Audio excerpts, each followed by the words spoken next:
जिंदगी में कभी उम्मीद का साथ मत छोड़िए, क्योंकि जिसने उम्मीद छोड़ दिया जिंदगी उसका साथ छोड़ देती है। हमेशा सकारात्मक रहिए, हमेशा खुश रहिए। ऊपर वाले के आशीर्वाद और अपनों के प्यार के साथ हमेशा ऊपर वाले का धन्यवाद कीजिए कि उन्होंने आपको इतनी अच्छी ज़िंदगी दी। यह कहानी है एक दिव्यांग राजा की, जिसके राज्य में कोई समस्या नहीं थी, किसी को कोई परेशानी नहीं थी। राज्य के सभी लोग काफ़ी सुखी और संपन्न थे। सारी प्रजा राजा से काफ़ी खुश थी। राज्य के सारे लोग ईश्वर का धन्यवाद करते कि उन्होंने उनके जीवन में इतने अच्छा राजा भेजा। हालांकि राजा दिव्यांग थे, राजा की एक पैर और एक आंख नहीं थी, पर राजा को इस बात से कोई मलाल नहीं था। राजा ने कभी ईश्वर से यह शिकायत नहीं की कि ईश्वर ने उन्हें ऐसा क्यों बनाया, उन्हें एक पैर और एक आंख क्यों नहीं दिए। एक दिन राजा अपने महल में घूम रहे थे और घूमते घूमते उस गलियारे में पहुंचे जहां राजा के पूर्वजों की तस्वीर लगी हुई थी। राजा एक एक कर अपने पूर्वजों की तस्वीर देखने लगे और मन ही मन ईश्वर का धन्यवाद करने लगे कि ईश्वर ने उन्हें इतने महान राजाओं का वंशज बनाकर भेजा, इतने महान राजाओं के कुल में जन्म लेने का मौका दिया। राजा एक एक कर सारे तस्वीर को देखते हुए आखिरी तस्वीर तक पहुँचे, जिसके बगल में कुछ खाली जगह पड़ी थी।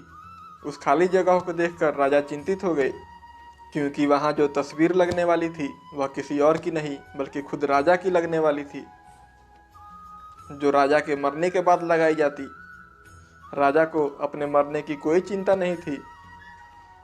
राजा को बस इस बात की चिंता थी कि इतनी खूबसूरत तस्वीरों के बीच एक दिव्यांग राजा की तस्वीर आखिर कैसी दिखेगी।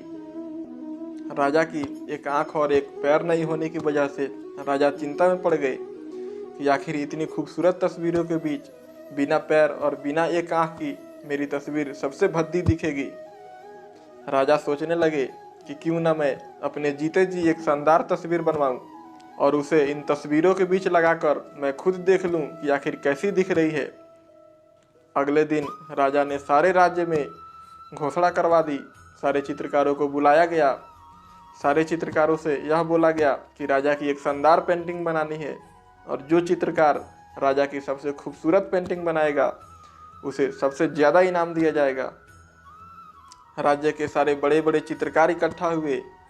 सारे चित्रकारों को यह बात पता थी कि अगर राजा की शानदार पेंटिंग बनाई गई तो बहुत सारा इनाम मिलेगा, पर उस राजा की शानदार पेंटिंग कैसे बन सकती है जिस राजा की एक आंख और एक पैर नहीं है।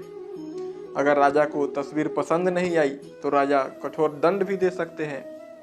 यह सोचकर सारे बड़े बड़े चित्रकारों ने राजा की तस्वीर बनाने से मना कर दिया। उनमें से एक छोटा बच्चा राजा की तस्वीर बनाने के लिए तैयार हो गया। उसने राजा से कुछ दिनों की समय मांगी। यह देखकर सारे चित्रकार हैरान हो गए कि आखिर वह बच्चा राजा की कैसी तस्वीर बनाएगा। अगर राजा को तस्वीर पसंद नहीं आई तो बच्चे को कठोर दंड भी दे सकते हैं। पर कुछ दिनों बाद लड़का राजा की तस्वीर बनाकर लाया। सारा दरबार भरा हुआ था, जिसमें सारे बड़े बड़े चित्रकार उपस्थित थे।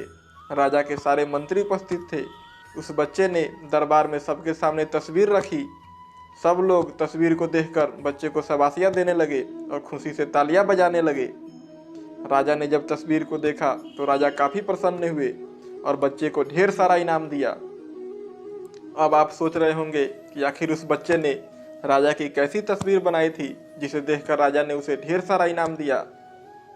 उस तस्वीर में बच्चे ने राजा को एक घोड़े पर सवार किया था, जिसमें एक तरफ से राजा का एक पैर दिख रहा था और उसने राजा को तीरंदाजी करते हुए दिखाया था, जिसमें निशाना लगाते वक्त राजा की एक आंख बंद थी और उस बच्चे ने उसी आंख को बंद किया था जो राजा के पास नहीं थी। और वह तस्वीर काफ़ी खूबसूरत दिख रही थी, जो राजा के गलियारे में लगी सारी तस्वीरों से काफ़ी अच्छी और अलग दिख रही थी। यह छोटी सी कहानी हमें यह सिखलाती है कि कभी भी संकट के समय घबराइए नहीं। उस लड़के के सामने भी चुनौतियाँ थी, काफ़ी बड़ा संकट था। अगर राजा की शानदार तस्वीर नहीं बनी होती तो राजा उसे मृत्यु दंड भी दे सकते थे। और उस बच्चे को खुद पर विश्वास था और उसने राजा की एक शानदार तस्वीर बनाई।